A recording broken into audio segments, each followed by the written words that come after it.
English Listening Practice. Episode 4. Don't Waste Your Time.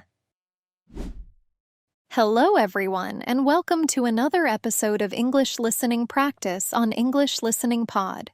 I'm Olivia, and I'm so happy you are here with me. I will talk slowly and clearly. If you're at the A1 level, this podcast is perfect for you. Today I want to talk about something very important. We all have the same 24 hours in a day, but sometimes it feels like time just slips away.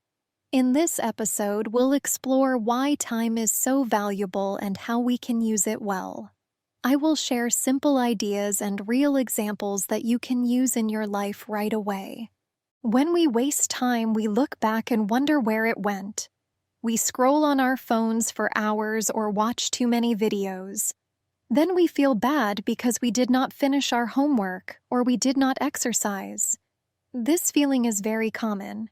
I have felt it many times.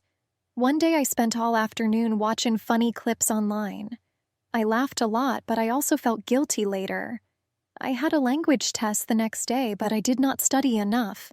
That test was difficult for me. If I had used my time better, I could have felt more confident and prepared. Wasting time doesn't always feel like a big problem at the moment. A 5-minute break can become an hour if we are not careful. We might tell ourselves that we will only check one message, but then we see another and another. Suddenly, half of our free time is gone. This happens to many people. I know a friend who always plans to rest for 10 minutes after work. She sets an alarm on her phone. But the alarm rings and she thinks, just one more minute.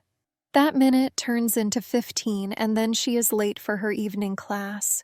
When we lose track of time, we miss chances to learn something new or to relax in a healthy way.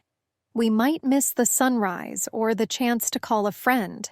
We might miss going for a walk in the fresh air. Instead, we stay inside and look at screens. Screens can teach us many things, but too much screen time can make us feel tired and bored. It can also make our eyes hurt. When we look at a screen for too long, our neck and shoulders can feel stiff. These small pains add up over time. So how can we stop wasting time? First, we need to know what we really want. When we have a clear goal, it is easier to stay focused. For example, if you want to learn 10 new words in English every day, you can set that goal and work toward it. You can use a small notebook or an app to write your words. You can study them in the morning when your mind is fresh. If you do this every day, soon you will know many new words. This simple habit can help you feel proud of your progress. Another idea is to plan your day. You can make a simple to-do list. Write down 3 things you want to do. Maybe learn new words, practice speaking with a friend, and read a short story. Then you can check them off one by one. When you see your list getting shorter, you will feel motivated. Checking off tasks gives you a small burst of happiness. It shows you that you are using your time well. Some people worry that planning feels too strict. They think a plan will ruin their fun. But a plan can help you find time for both work and fun. For example, you can decide to study English for 30 minutes in the morning and play a game or watch a show in the evening. This way, you enjoy your free time without feeling guilty. You know that you did something useful first, and then you can relax. A real-life example comes from my cousin who loves cooking. She learned some new recipes, but she found herself spending hours watching cooking videos instead of trying the recipes. She felt stuck. Then she made a small plan. She chose one recipe each weekend and gathered all the ingredients on Friday. On Saturday morning, she cooked it. After cooking, she allowed herself to watch only one cooking video. This rule helped her cook more and watch less. She felt more excited about her hobby because she was creating delicious meals instead of just watching. We also waste time when we are not clear about our priorities. It is like standing at a crossroads without a map. We spend time thinking, what should I do next? This indecision can cost us many minutes. Those minutes add up. Instead, we can decide in advance what matters most. If your main priority today is to practice speaking English, you can find a language partner or talk to yourself in simple sentences. You can describe what you see around you or tell a short story. Even if you feel shy, remember that practice helps you improve.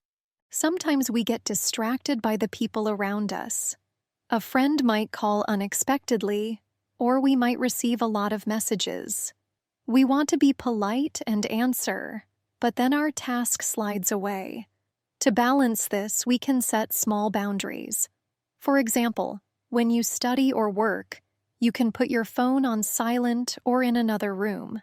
Then you can focus for a set time, maybe 20 minutes. After that time, you can return messages or make calls. This technique is like giving your full attention to one thing at a time. It helps you finish tasks faster and frees up time later. Another way to protect your time is to learn to say no. Saying no can feel uncomfortable, but it is important. If you always say yes to every invitation or request, your schedule will fill up quickly. You can choose to say yes to the things that matter most and say no politely to other things. For example, if a friend invites you to play a game when you have homework, you can say, "Thank you for asking. I have to finish my homework first. Maybe later we can play." Most friends will understand and support you. Rest and fun are not wasting time. They are important for our well-being. If we never rest or have fun, we will burn out. But the key is balance. We can schedule rest and fun in our plan. We can decide to watch a favorite show for 30 minutes or go for a walk in the park for 20 minutes. Then we can return to our tasks feeling refreshed. When we rest well, our brain works better and we get more done in less time. One real example comes from my neighbor who is learning the guitar. He practices every day for only 15 minutes. He sets a timer and stops when it rings. After practice, he relaxes by playing a quick game or reading a comic. His practice is short but focused. He learned more in a month than he did in 6 months of unfocused practice. This shows that short, focused time can be more powerful than long, distracted time. When we plan, we can also include small breaks. A 5-minute break after every 20 minutes of work can help us stay fresh. During that break, we can stretch, stand up, or look out the window. We can take deep breaths. These small actions help our body relax and our mind stay sharp. When the break ends, we return to our task with more energy. We don't lose time. We gain it by being more productive. Technology can help us manage time. Many apps block distracting websites or remind us to take breaks. For example, some apps prevent you from opening social media during study time. Others play a gentle sound when it is time to switch tasks. You can choose an app that fits your needs. But remember, technology is just a tool. It helps only if we use it responsibly. Another tip is to combine tasks. If you need to walk your dog and practice speaking English, you can do both at the same time. You can talk to yourself about the trees, the weather, or your plans for the day. You can say, "I see green leaves. They look fresh and bright." This way, you practice English and take care of your dog. You save time and make your tasks more fun. We should also learn to reflect on our day. At the end of the day, we can ask ourselves, what did I do well today? What could I improve? We can write a short note in a journal or just think quietly for a minute. Reflection helps us see our progress and plan better for tomorrow. It also gives us a sense of satisfaction when we look back and see what we have achieved. Many people set big goals but then feel overwhelmed.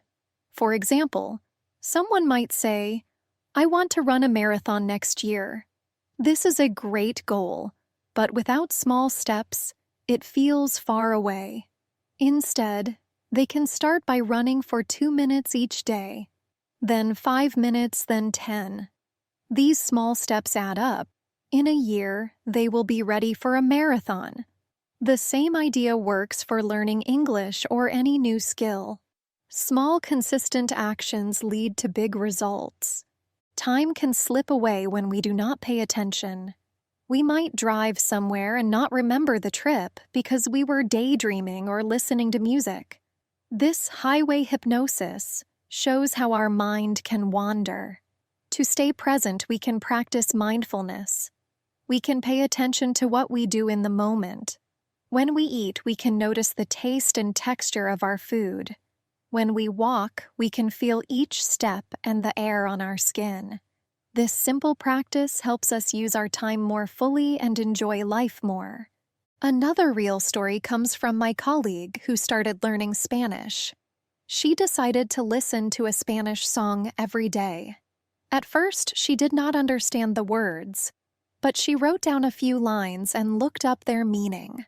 Soon, she started to recognize words and simple sentences. She did this for 10 minutes each morning while drinking her coffee. After 3 months, she could sing along to her favorite song. Her small daily habit made a big difference. We also need to understand that not all tasks take as long as we think. We often overestimate the time we need. If we think a task will take an hour, we might procrastinate. But when we start, we find it takes only 30 minutes. To overcome this, we can use the 2-minute rule. If something takes less than 2 minutes, we do it right away. That could be washing a cup, cleaning up a small mess, or sending a quick email. These small tasks do not pile up and our space stays tidy. Sometimes we waste time by worrying. We think about things that may never happen. Worrying does not solve problems. It only uses time and energy. When we feel worried, we can pause and ask ourselves, what can I do right now? We can make a small plan or take a small action. Then we can let go of the worry. This way, we spend our time on real actions that can help us. Helping others is also a good use of time. Volunteering or checking on a friend can make both of you feel good. You and your friend gain happiness and connection. If you help someone with homework, you also practice explaining ideas. You learn more. This shared time becomes meaningful and valuable. As we learn to use our time wisely, we will notice we have more free moments. We can use those moments to rest, to learn, or to enjoy hobbies. We can read a book, draw a picture, or simply sit quietly and breathe. These moments bring balance and joy to our lives. Remember, time is the one thing we cannot get back. Once a moment passes, it is gone forever. But we can choose how we spend our time now. We can choose to make small improvements each day. We can choose to plan, to focus, and to rest in a healthy way. These choices add up over days and weeks. Soon we will look back and see how much we have grown.